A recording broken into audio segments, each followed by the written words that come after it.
नमस्कार। आज के इस खास कार्यक्रम में आपका स्वागत है और आज के खास मेहमान हैं जगन्नाथ मिश्रा जी।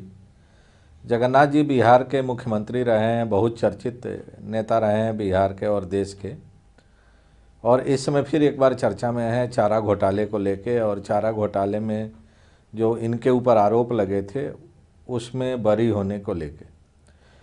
तो जगन्नाथ जी, सबसे पहले तो हम यही चर्चा करते हैं कि जब आप बिहार के मुख्यमंत्री थे तब, जब नेता प्रतिपक्ष थे तब, ये चारा घोटाला क्या था जो कि आज तक आपका पीछा नहीं छोड़ रहा है? एक बात तो शुरू में स्पष्ट होनी चाहिए कि ये चारा प्रकरण की बातें जो बिहार में उठी, लालू प्रसाद जी मुख्यमंत्री थे उनके ज़माने में एक्सेस विड्रॉल तेजी से हो रहे थे, बजटेड अमाउंट से ज़्यादा पैसे निकल रहे थे, सरकार की तरफ से कोई सावधानी नहीं थी, ईडी की तरफ से भी कोई सावधानी नहीं थी, और सरकार के स्तर से जो सतर्कता रखनी चाहिए वो नहीं थी। इसी में अनऑथराइज पेमेंट होता चला गया। पूर्णतः लालू प्रसाद जी की कार्यकाल का है। इस मामले में एक बातचीत जो फूल के आती नहीं है कि देवगौड़ा जी प्रधानमंत्री थे उन दिनों में, लालू प्रसाद जी मुख्यमंत्री हुआ करते थे बिहार में। देवगौड़ा जी रामकृष्ण हेगड़े को जो थे मुख्यमंत्री पहले कर्नाटक के, उनसे वो अनबन था, उनको हटाना चाहते थे। लालू जी उस समय जनता दल के अध्यक्ष हो गए थे। लालू जी पे ये मामला उठाने की बात हो रही थी देवगौड़ा की तरफ से। ये मामला ये उस गंभीरता तब ली कि जब देवगौड़ा जी ने जोगेंद्र सिंह को डायरेक्टर बना के सीबीआई का लाया, और उस समय तक बातें उठ रही थी काफ़ी वहाँ पे बिहार में विरोध पक्ष की ओर से। तो उसमें देवगौड़ा जी चाहते थे रामकृष्ण हेगड़े को हटाना, लालू उसके तैयार नहीं हो रहे थे। इसी वजह से वह एक मामला वहाँ निकालने की कोशिश हो रही थी। चूँकि एक्सेस विड्रॉल हो रहे थे, उसके मामले में जो कार्रवाई होनी चाहिए थी वो नहीं हो पा रही थी। इसका मतलब ये है कि देवेगौड़ा ने लालू यादव को फंसाया? हमारा ख्याल यही है कि प्रारंभ है देवगौड़ा से उनको, और हमको भी फंसाया इसमें सीताराम केसरी ने स्पष्ट रूप से। क्योंकि सीताराम केसरी लालूबाजी को पसंद करते थे। सीताराम केसरी लालू को छोड़वाना चाहते थे, देवगौड़ा छोड़ाना चाहते थे। जब सीताराम केसरी ने देवगौड़ा को कहा कि अगर लालू को नहीं छोड़ते हो तो जगन्नाथ को इसमें डाल दो, क्योंकि कांग्रेस के भीतर की राजनीति बिहार की थी, उसमें केसरी से दबाव नहीं बनता था वो। और इससे केसरी ने हमको परेशान करने के लिए देवगौड़ा को कहा। जब देवगौड़ा ने जोगेंद्र सिंह को ले आए बिहार में सीबीआई के डायरेक्टर में, तो देवगौड़ा ने उनको कहा कि सीताराम केसरी हमको परेशान करते हैं, जगन्नाथ को डाल दो इसमें। जोगेंद्र सिंह ने ढूंढा, कोई चीज़ नहीं मिली उसको। एक चिट्ठी रिकमेंडेशन की मिली एक ऑफिसर को, एक सेशन के बारे में हम खत लिखा था, उसी के बेसिस पे केस में हमको लिया। सबसे बड़ी बात ये हुई कि फ्रेम किया गया 88 में मुख्यमंत्री कि गवर्नर से जो सैंक्शन लिया सीबीआई ने वो गलत तथ्य के आधार पे। 88 में मुख्यमंत्री हम नहीं थे, गवर्नर से जो लिया सैंक्शन उन्होंने वो कह के लिया है कि जगन्नाथ मिश्रा मुख्यमंत्री थे, लालू प्रसाद यादव जी के कहने पे उन्होंने रामराज राम को प्रोन्नति दी, और जब लालू यादव मुख्यमंत्री थे तो लालू जगन्नाथ मिश्रा कहने पर उन्होंने श्यामारी सिंह को सेवा विस्तार दिया। होल केस ही है पूछता है सवाल कि जबकि 88 में मुख्यमंत्री हम थे ही नहीं, सवाल ही नहीं उठता है कि लालू यादव जी कहने पे हम उनको डायरेक्टर बनाया हूँ, और न ये सवाल तो उठता है। इसलिए मिथ्या एक स्टोरी बना के ये केस कहानी हमारी खिलाफ बनाई गई, और वही चीज़ चलती रही। केवल अनुशंसा पत्र ही लगातार हमारे खिलाफ चलती रही, उसी में सीबीआई जो घटाओ तथ्य करती रही है। तो इसका मतलब साफ है कि जो लालू यादव के खिलाफ सीबीआई जांच का निर्णय हुआ वो भी पॉलिटिकली मोटिवेटेड था, पॉलिटिकल वेंडेटा था देवेगौड़ा का, और आपका नाम जो सीबीआई जांच में घसीटा गया, ये भी पॉलिटिकली मोटिवेटेड था। हमारा तो 100% पोलिटिकल मोटिवेटेड था। उसी में लिया गया इस हिसाब से कि जगन्नाथ मिश्रा लीडर ऑपोजिशन थे, लेकिन हमको बना दिया मुख्यमंत्री 88 में, और हमको कह दिया कि हमने लालू यादव के कहने पे एक्सेशन दे दिया अपॉइंटमेंट करने डायरेक्टर, और हम लालू यादव हमारे कहने पे चिट्ठी पे उन्होंने हमको कर दिया एक्सटेंशन। तो ये मामला, ये नेक्सस जो था, ये नेक्सस पे बनाया गया हो, लेकिन मिथ्या था यह कि सीबीआई ने जानबूझ के हमारे खिलाफ तथ्यों को झूठा करके ये मुकदमा बनाया पर। लालू यादव की जो आपस में झगड़ा थी देवगौड़ा के साथ से जो कुछ रहा हो, लेकिन हमारा तो कोई इन्वॉल्वमेंट था ही नहीं। लेकिन सीबीआई को जब देवगौड़ा ने कहा कि लालू कुछ लेना है, तब जो सैंक्शन लिया उसने गलत तथ्यों को हमारे सामने रख के 88 में मुख्यमंत्री बताते हुए हमारे एक्शन था उसमें ये बात साफ हो कि इनको प्रमोशन देने का काम किया था भगवत आजाद ने, मुख्यमंत्री थे वो, और उनको भी कांग्रेस के ही मुख्यमंत्री थे और उनके बेटा भी इस समय बीजेपी में है। बीजेपी में है। अच्छा, ये बात बड़ा महत्वपूर्ण है कि ये मामला बना कैसे, बना ऐसे कि देवगौड़ा जी के कहने पे जब मुकदमा चला और जब सीबीआई ने एक्सटेंशन ऑर्डर लिया चीफ मिनिस्टर को मुकदमा करने के लिए, तो उसमें हमारे नाम को दे दिया, तो उसी केस बनता था वो, क्योंकि हमको नहीं रखते थे केस के बनता नहीं था कोई, इसलिए हमको केस बनाने के लिए सीबीआई ने ही षड्यंत्र रचा और भगवत आजाद के एक्शन को, सत्येंद्र नारायण सिन्हा जी के एक्शन को हमारा एक्शन बता के हमको इस मामले में फंसाया। और चूँकि सीताराम केसरी हमारे बहुत खिलाफ थे और वो लालू प्रसाद यादव को बचाना चाहते थे, और बात ये हुई कि जब घटना घटी, ये देखनी चाहिए कि हमने मुख्यमंत्री विपक्ष के नेता की हैसियत से पहली बार 30 नवंबर 90 को हमने विधानसभा में कहा कि शराब घोटाले में गड़बड़ी हो रही है, विपक्षी नेता की हैसियत से कहा पहली बार हमने। दूसरी बार हमने कही 8 जुलाई 93 को विधानसभा में कि एक्सेस विथड्रॉल हो रहा है। फिर हमने 2 अप्रैल 93 को कहा एक्सेस विथड्रॉल हो रहा है। ये बातें हमने उठाती रही लगातार, और लेकिन दुर्भाग्यपूर्ण है कि सीबीआई ने हमारे इस भाषण को सुशील कुमार मोदी के भाषण जोड़ दिया, जबकि इस इशू को हमने ही उठाया, एक्सेस विथड्रॉल के सवाल को हमने उठाया।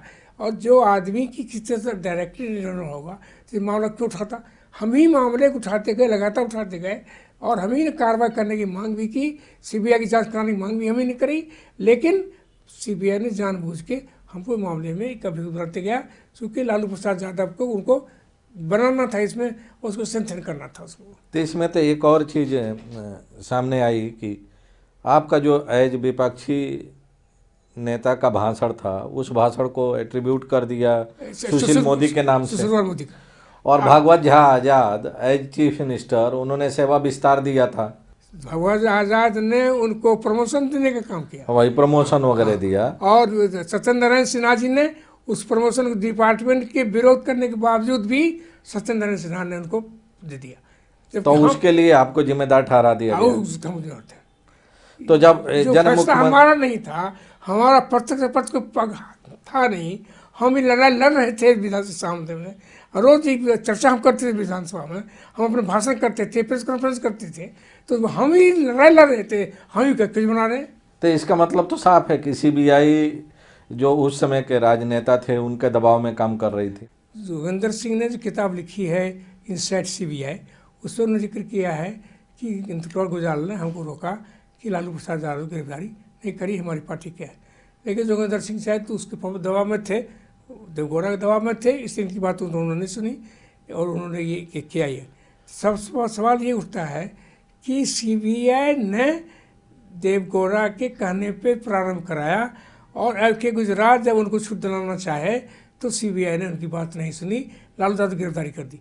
जब लालू यादव की गिरफ्तारी कर दी तो सवाल क्या उठता है, एक बड़ा पॉइंट जानने का है कि जब सीबीआई ने ये बात उठाई तो लालू यादव जी को मुख्यमंत्री से हटना पड़ा, और वहाँ पर उनकी बीवी रामदेवी मुख्यमंत्री बनी और वो गए हुआ, और इसी के बाद विधानसभा में विश्वास का प्रस्ताव लाना पड़ा, क्योंकि जनता दल पार्टी टूट चुकी थी, शरद यादव बन चले होते।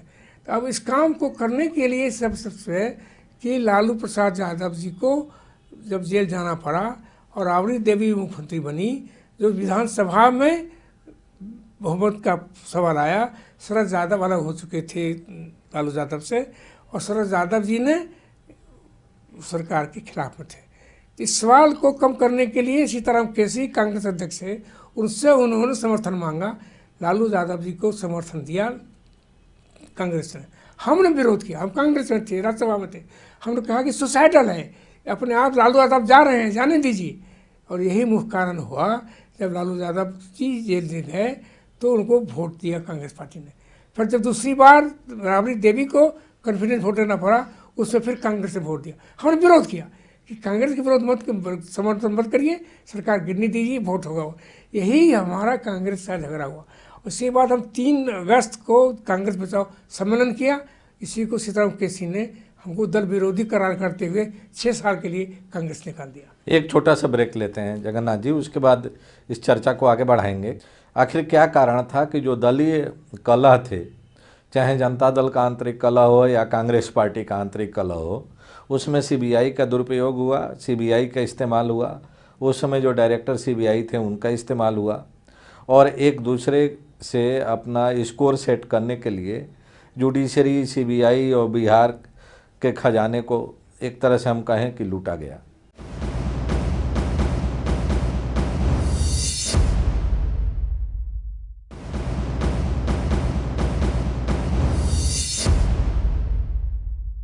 जगन्नाथ जी, ब्रेक के बाद फिर आपका एक बार स्वागत है। और हम लोग चर्चा कर रहे थे कि किस तरह से जो राजनीतिक दलों की आपसी गुटबाजी बहुत थी, महत्वपूर्ण है कि सारी पार्टियां वहाँ विरोध की थी, वो लालू प्रसाद के खिलाफ लग गई थी इस मामले में।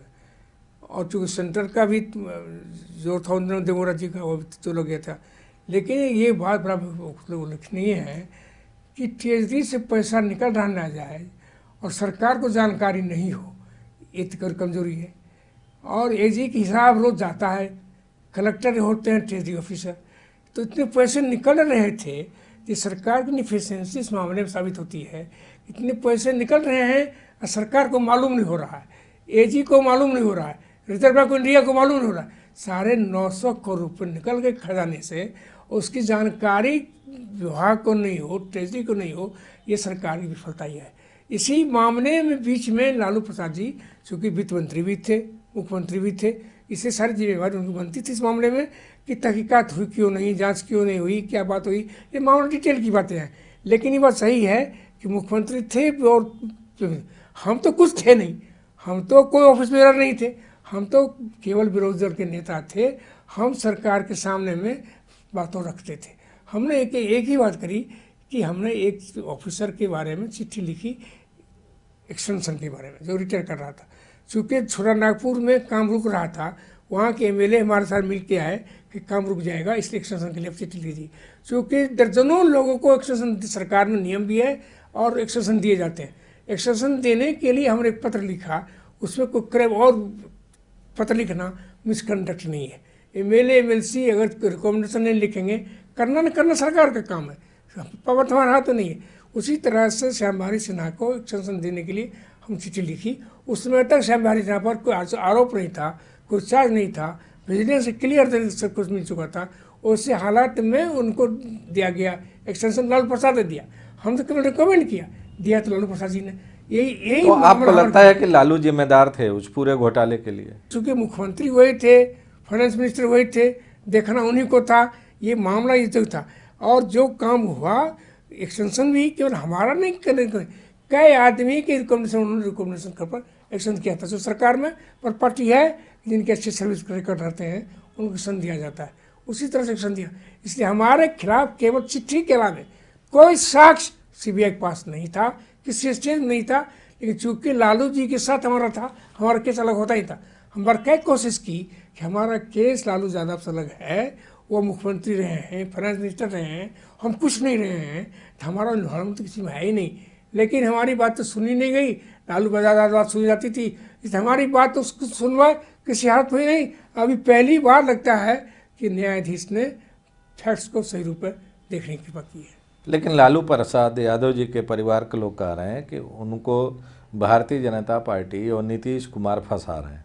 भारतीय जनता पार्टी का इसमें प्रत्यक्ष अप्रत्यक्ष को सवाल उठता नहीं है, क्योंकि 20 साल से मुकदमा चल रहा है ना। इसी में 10 साल कांग्रेस का शासन था जिससे लालू प्रसाद जी मंत्री थे। इसलिए ये कहना कि भारतीय जनता पार्टी का इसमें कुछ है, हमको नहीं लगता कि भारतीय जनता पार्टी इसमें फंसाती। ये तो फैक्ट्स आया है और फैक्ट्स के आधार पर हुआ। जो एक्सेस विथड्रॉल हुआ उसको तो सब कबूल किया, लालू जी ने कबूल किया, लालू जी ने मुकदमा भी किया और उसके बाद सीबीआई को दे दिया गया। सीबीआई को दे दिया, सुप्रीम कोर्ट ने उसमें सुपरविजन का प्रोविजन कर दिया हाई कोर्ट में। इसलिए मामला तो वहाँ पर था, इसलिए वो खरीद मामला तो नहीं बनता है, लेकिन सही है कि इसको राजनीतिक रूप देने के बराबर कोशिश की जाती रही है। तो अब इसमें नीतीश की क्या भूमिका है? तो हमने समझते हैं कि इसमें नीतीश की कोई भूमिका रही होगी इस करने में। ये तो एकदम सीबीआई के मामले का है, और ये कहना कि सीबीआई अगर आज गलत करता है तो पहले कल भी करता हो। सीबीआई का दुरुपयोग अगर कोई करते हैं तो सब करते होंगे, लेकिन जब कांग्रेस शासन था उस समय वही हालत थी, और कांग्रेस शासन है तब वही हालत है। लेकिन जगन्नाथ जी हमेशा क्यों कंट्रोवर्सी में फंस जाते हैं? जब मुख्यमंत्री थे तब भी, जब गांधी परिवार से उनके बहुत नज़दीकी रिश्ते थे तब ये भी। बात भी हम तो मानते हैं कि कांग्रेस की दुर्गति बिहार में होने का बहुत कारण है मेरे साथ जो सलूक हुआ उससे। चूँकि लालू प्रसाद यादव के साथ जो त्वरित गठबंधन होता था कांग्रेस का, उसका हम बराबर विरोध करते थे। हम कहते हैं कांग्रेस को अपने पैर पर खड़ा होने दीजिए। कांग्रेस अगर लालू प्रसाद यादव के साथ जाएगी तो कांग्रेस कभी निकल नहीं सकती है।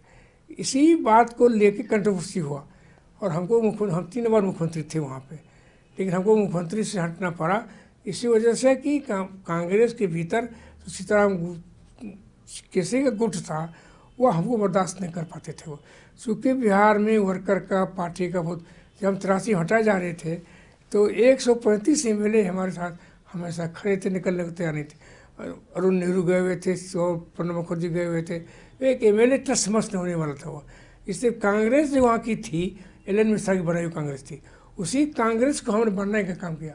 और इंदिरा जी का इतना बड़ा विश्वास हम पर था, जो 77 में कांग्रेस हार गई तो उस कांग्रेस को फिर से वापस कराने में हमारा बहुत बड़ा योगदान था। इसलिए जो लोग हमको चाहते थे कि मुफ्त नहीं बने, इंदिरा जी कहती थी नहीं, जगन्नाथ मिश्रा ही ने कांग्रेस बनाई है, वही बनेंगे वो। फिर जब राजीव गांधी हमको हटा रहे थे दूसरी बार, राजीव गांधी ने कहा कि आपके राज्य में बहुत भ्रष्टाचार की शिकायत होती है। जब तीसरी बार हमको बना रहे थे तो हमने कहा कि हम क्यों बना रहे हैं, आपने तुमको कहा था कि भ्रष्टाचार की आरोप है। तो उन्होंने कहा तो मैं तो उससे कन्विंस हो गया, जिस दिन आपने प्रेस बिल लाया, कोई पॉलिटिशियन प्रेस से झगड़ा नहीं कर सकता, आपने प्रेस से झगड़ा किया, उससे आप संतुष्ट हो गए कि आप पे करप्शन की कोई कमजोरी की बात आप नहीं है। इसलिए वो राजीव गांधी खुद संतुष्ट हो गए कि 90 के चुनाव में कांग्रेस की कोई जीत हो सकती है तो मेरे साथ ही हो सकती है। चूँकि 99 के लोकसभा चुनाव में कांग्रेस पूरी हार गई थी बागरपुतन के कारण से, और चूँकि मुसलमानों को वोट पैठ थी, राजीव गांधी ने कहा कि मुसलमानों को कुछ वोट मिल सकता है तो आपको वजह से मिल सकता है, इससे फिर से बनाया होगा। इसलिए राजीव गांधी की से हमारा काफ़ी अच्छा रिश्ता हो गया। इंदिरा गांधी अच्छा था, लेकिन कांग्रेस के भीतर की गुट चल रहा था सीताराम केसरी के मार्फत में, उसने हमको बहुत परेशान किया। उसका फलाफल हुआ कि कांग्रेस खत्म हो गई। अगर हमसे इतनी बार झगड़े नहीं हुए होते तो कांग्रेस बिहार में खत्म नहीं होती। तो आपको लगता है कि कांग्रेस जो उत्तर भारत में कमज़ोर हुई है या ख़त्म हुई है, तो उसमें सीताराम केसरी जैसे नेताओं का बहुत बड़ा रोल था? सबसे बड़ा रोल उन्हीं का सबसे बड़ा रोल हुआ है। और उन्होंने जिस तरह से नरसिंह राव के साथ व्यवहार किया, नरसिंह राव को जो अपमानित किया, जिस तरह से उनको हटाया, इस सबसे कांग्रेस की जो क्रेडिबिलिटी थी बहुत नीचे चली गई है। और बिहार प्रेस बिल जो आप लाए थे उसके लिए आपको लगता नहीं है कि आपके पार्टी से गलती थी? नहीं, हमने तो क्षमा मांग ली थी असेंबली में। जब विरोध हुआ हमारा, बहुत सारे देश भर में विरोध हुआ, हमने तो अच्छाई से लिख किया था, लेकिन हमने कहा फिर हाउस में कि हम तो अच्छे मनसा से लाए थे, लेकिन लोग पसंद नहीं है तो बिल को वापस लेते हैं, तो बिल को वापस ले लिया था। लेकिन वो बिहार प्रेस बिल की अभी वसुंधरा लाई थी। हाँ, मैं वही पूछने जा रहा था कि वसुंधरा लाई थी, वो बिल बहुत बुरा, हमारे बिल से बहुत बुरा बिल था इनका, लेकिन ये लोकतंत्र पर बहुत बड़ा आघात था वसुंधरा का बिल।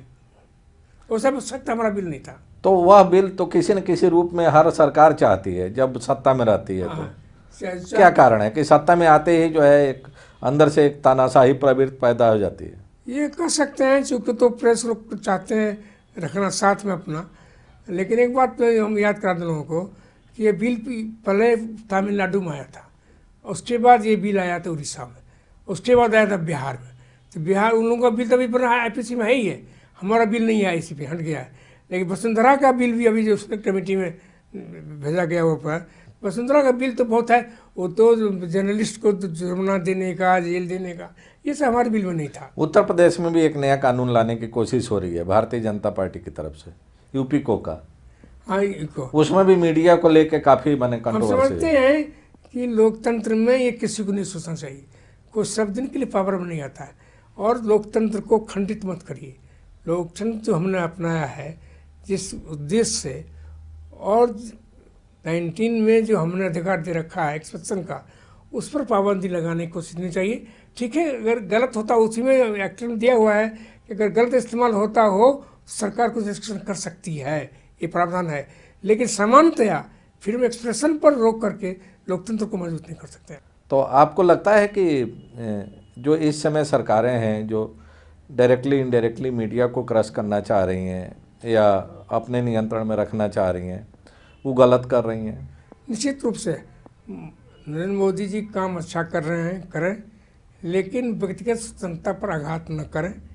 देश की जनता ने उनको विश्वास दिया है, उस विश्वास के हिसाब से जो पिछड़ापन की, सबका विकास सबके साथ विकास का जो नारा दे रखा है उसी पर वो अमल करें।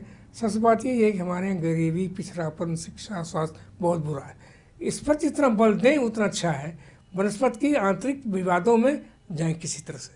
इसलिए नरेंद्र मोदी काम अच्छे हो रहे हैं जरूर, लेकिन हम नहीं समझते हैं कि व्यक्तिगत आज़ादी पर कोई आघात पहुँचाया जाए। तो कोई और संभावना है आपकी भविष्य में राजनीति में, अगर दोबारा कांग्रेस में मौका मिले जाने का? नहीं, हम तो राजनीति नहीं, हम आजकल एकेडमिक काम करते हैं, किताब लिखते हैं। अभी हमने टोटल करीब 20 किताबें लिखी हैं। प्रोफेसर थे हम, उसमें आसर करते हैं, तो लिखने पढ़ने का काम करते हैं। राजनीति हमने कम्प्लीटली छोड़ दिया। एक और आखिरी सवाल आपसे कि आप मानते हैं कि जिस तरह से सीताराम केसरी ने कांग्रेस में रह के अंदर ही अंदर कांग्रेस को कमज़ोर किया, तो उसके पीछे कहीं ना कहीं उनकी जो अगड़ी जातियों के प्रति उनके मन में द्वेष था, वो एक सबसे बड़ा कारण था? एक बात ये सही है कि बड़ा कि जैसे बिहार में उन्होंने लालू से समझौते किया, उत्तर प्रदेश में वो मुलायम सिंह को हमेशा मदद करते थे, इस तरह से अलग अलग राज्यों में जो ये बहुत खतरनाक बात हो रही है। और जिस तरह से जातीयता को रंग दी जा रही है, एक समझिए कि 97 में इसी मामले में धर्मपाल सिंह जी थे, पटना हाई कोर्ट के जज, उन्होंने हमको एंटीसिपेटरी बिल दिया। वो पिछड़ी जात के थे और उन्होंने लालू प्रसाद यादव को एंटीसिपेटरी बिल नहीं दिया। तो पिछड़ी जात के थे, लालू यादव थे, हम थे। तो नारा लगने लगा उनकी तरफ से कि जगन्नाथ को बेल, लालू को जेल। वो फिर लग रहा है अब फिर नारा लग रहा है। तो जुडिशरी के बारे में अगर ये दृष्टिकोण होने लगेगा तो क्या होगा देश का? अगर इसी में हमारे साथ में है और पीछे जात के लोग छोड़े भी गए हैं, तो इसमें ये तो फैक्ट्स पर है कि पिछड़ी जात कहाँ पर आता है। और हम कहते हैं कि जो धर्मपाल सिंह का उदाहरण, जो 97 का उदाहरण है, वो उदाहरण है कि पिछड़ी जात के होते हुए भी उन्होंने एंटीसिपेटरी बिल कहा। उन्होंने कहा कि जगन्नाथ मिश्रा के खिलाफ जो केस है मनगढ़ंत है, कुछ हियर से है, कोई तथ्य से नहीं है। लालू यादव को उन्होंने कहा कि मुख्यमंत्री थे, प्रधानमंत्री थे, इसलिए इनकी जिम्मेवारी बनती है। तो अब जो उनकी जिम्मेवारी बनती है तो उस जात का आधार पर जोड़ के जुडिशरी की अवमानना करना होगा ना। और इस तरह के जो नारा लगा रहे हैं, इसी समय पिछड़ी जात के लोग छोड़े हुए हैं। जुडिशरी के नज़र में अगर जात ले आइएगा तो फिर देश के लोकतंत्र का क्या होगा और समाज का क्या होगा? नहीं, कांग्रेस का भविष्य क्या दिख रहा है आपको? हमको बहुत अच्छा नहीं दिखता है। अब राहुल जी आए हैं, कुछ परिवर्तन कर सकें तो ठीक है, लेकिन अभी तक तो नहीं लग रहा है कि कांग्रेस वर्कर को इन्फ्लुएंस कर पा रहे हैं, साथ ले पा रहे हैं, इश्यूज़ के साथ बांध रहे हैं, वो नहीं कर पा रहे हैं। लेकिन एक उम्मीद है कुछ कर सकें, ठीक है। और नीतीश के कामकाज को लेके आपके कोई? अच्छा कर रहे हैं। एक बात सत्य है कि नीतीश कुमार जी को हमने सपोर्ट किया 2004 के चुनाव में, 5 के चुनाव में और 10 के चुनाव में। उसमें हमारा काफ़ी सपोर्ट था, कांग्रेस के ऊपर सपोर्ट था, सपोर्ट कर भी रहे थे हम। नीतीश कुमार ने काम भी अच्छा किया, बीजेपी के साथ समझौता था वो। लेकिन जब समझौता तोड़ा उन्होंने 13 में, उसको पसंद नहीं किया। चूँकि लालू प्रसाद जी के खिलाफ ही गठबंधन बना था, और उस गठबंधन में भाजपा के साथ थे वो, तो भाजपा से अलग होने से नीतीश कुमार भी कमज़ोर हुए उसे। और फिर अंतोगत्वा लालू प्रसाद जी का जो स्वभाव है, जो शासन है, जो जंगल राज था, वही स्वभाव का भी है। तो लालू यादव के साथ जाना, महागठबंधन करना नीतीश कुमार का गलत हुआ। और बाद में नीतीश कुमार जी इस बात को समझे, जब फिर से वो भाजपा के साथ गए, तब समझते हैं कि नीतीश कुमार जी कुछ कर सकते हैं, करने की इच्छा की है, लेकिन बिहार की कठिनाइयाँ बहुत अधिक है। उसका निराकरण कहीं दिखाई दे रहा है? दिखता नहीं, बिहार का भविष्य बहुत अच्छा हमको दिखता नहीं।